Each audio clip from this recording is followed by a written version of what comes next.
Discuss the situation in Congress, let me say a few things about two important opportunities in our foreign policy. Just now, I spoke on the phone with President Rouhani of the Islamic Republic of Iran. The two of us discussed our ongoing efforts to reach an agreement over Iran's nuclear program. I reiterated to President Rouhani what I said in New York. While there will surely be important obstacles to moving forward, and success is by no means guaranteed, I believe we can reach a comprehensive solution. I've directed Secretary Kerry to continue pursuing this diplomatic effort with the Iranian government. We had constructive discussions yesterday in New York with our partners, the European Union, the United Kingdom, France, Germany, Russia, and China, together with the Iranian foreign minister. Going forward, President Rouhani and I have directed our teams to continue working expeditiously in cooperation with the P5+1 to pursue an agreement. And throughout this process, we'll stay in close touch with our friends and allies in the region, including Israel. Now, we're mindful of all the challenges ahead. The very fact that this was the first communications between an American and Iranian president since 1979 underscores the deep mistrust between our countries, but it also indicates the prospect of moving beyond that difficult history. I do believe that there is a basis for a resolution. Iran's supreme leader has issued a fatwa against the development of nuclear weapons. President Rouhani has indicated that Iran will never develop nuclear weapons. I've made clear that we respect the right of the Iranian people to access peaceful nuclear energy in the context of Iran meeting its obligations. So the test will be meaningful, transparent, and verifiable actions, which can also bring relief from the comprehensive international sanctions that are currently in place. Resolving this issue obviously could also serve as a major step forward in a new relationship between the United States and the Islamic Republic of Iran, one based on mutual interest and mutual respect. It would also help facilitate a better relationship between Iran and the international community, as well as others in the region, one that would help the Iranian people fulfill their extraordinary potential, but also help us address other concerns that could bring greater peace and stability in the Middle East. A path to a meaningful agreement will be difficult, and at this point both sides have significant concerns that will have to be overcome. But I believe we've got a responsibility to pursue diplomacy, and that we have a unique opportunity to make progress with the new leadership in Tehran. I also communicated to President Rouhani my deep respect for the Iranian people. Now, as I said before, this comes on the same day that we can accomplish a major diplomatic breakthrough on Syria, as the United Nations Security Council will vote on a resolution that would require the Assad regime to put its chemical weapons under international control so they can ultimately be destroyed. This binding resolution will ensure that the Assad regime must keep its commitments or face consequences. We'll have to be vigilant about following through, but this could be a significant victory for the international community and demonstrate how strong diplomacy can allow us to secure our country and pursue a better world. Now, America's security and leadership don't just depend on our military strength or our alliances or our diplomacy. First and foremost, America's strength depends on a strong economy, where our middle class is growing and everyone who works hard has a chance to get ahead. So let me say a few words about the situation that's developed over the past few weeks on Capitol Hill.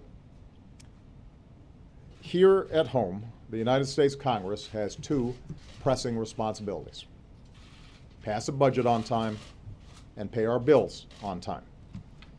If Congress chooses not to pass a budget by Monday, the end of the fiscal year, they will shut down the government along with many vital services that the American people depend on. The good news is, within the past couple of hours, the United States Senate, Democrats and Republicans, acted responsibly by voting to keep our government open and delivering the services the American people expect.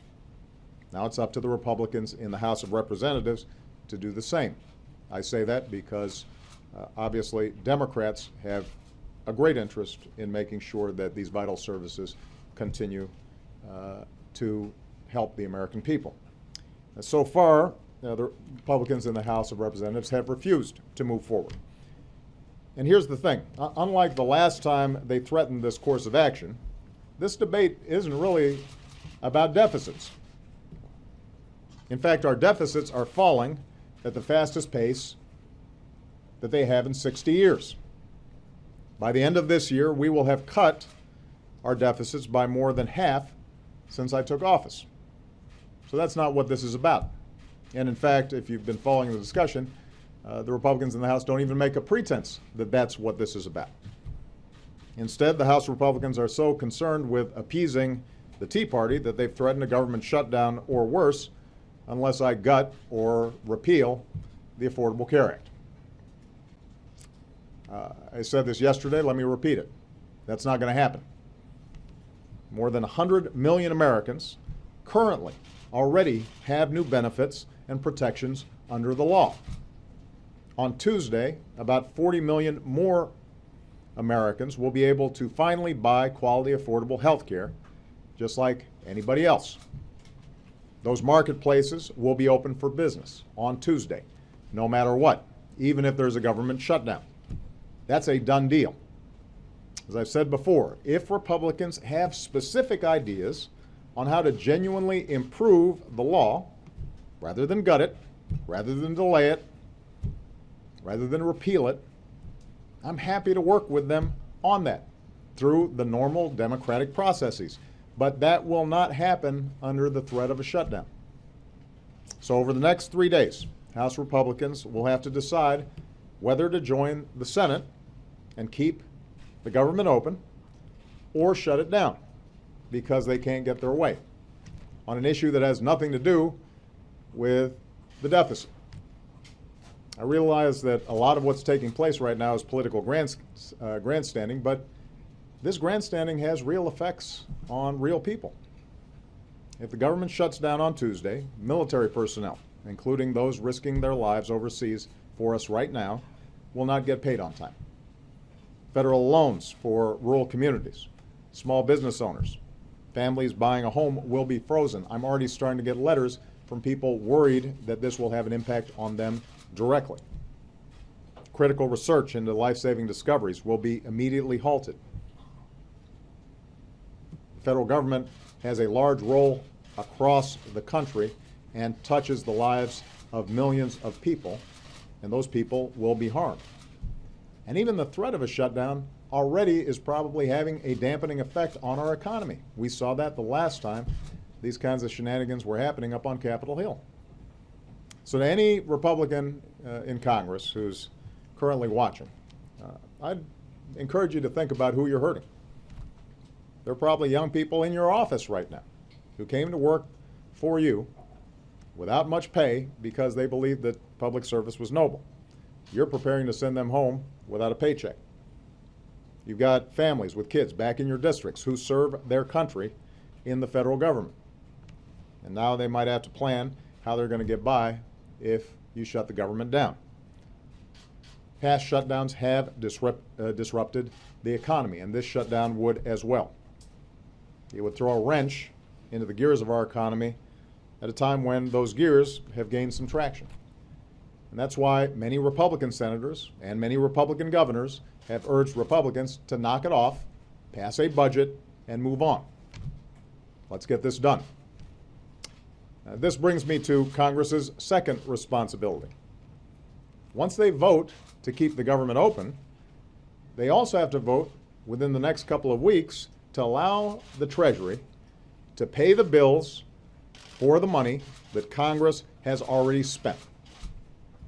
I want to repeat, raising the debt ceiling is simply authorizing the Treasury to pay for what Congress has already authorized. Failure to meet this responsibility would be far more dangerous than a government shutdown. It would effectively be an economic shutdown with impacts not just here, but around the world. We don't fully understand what might happen, the dangers involved, because no Congress has ever actually threatened default. But we know it would have a profound destabilizing effect on the entire economy, on the world economy, because America is the bedrock of world investment. The dollar is the reserve currency. The debt that is issued by the Treasury is the foundation for our capital markets. That's why you don't fool with it. Now, some Republicans have suggested that unless I agree to an even longer list of demands, not just gutting the health care law, but cutting taxes for millionaires or rolling back rules on big banks and polluters or other pet projects that they'd like to see, and they've been trying to get passed over the last couple of years, that they would push the button, throw America into default for the first time in history, and risk throwing us back into a recession. Now, I am willing to work with anybody who wants to have a serious conversation about our fiscal future. I've demonstrated that by putting forward serious reforms to tax and entitlement programs that would bring down our long-term deficits. I have said in the past, and I will continue to say, that I'm willing to make a whole bunch of tough decisions, ones that may not be entirely welcomed by my own party. But we're not going to do this under the threat of blowing up the entire economy. I will not negotiate over Congress's responsibility to pay the bills that have already been racked up. Voting for the Treasury to pay America's bills is not a concession to me. That's not doing me a favor. That's simply carrying out the solemn responsibilities that come with holding office up there.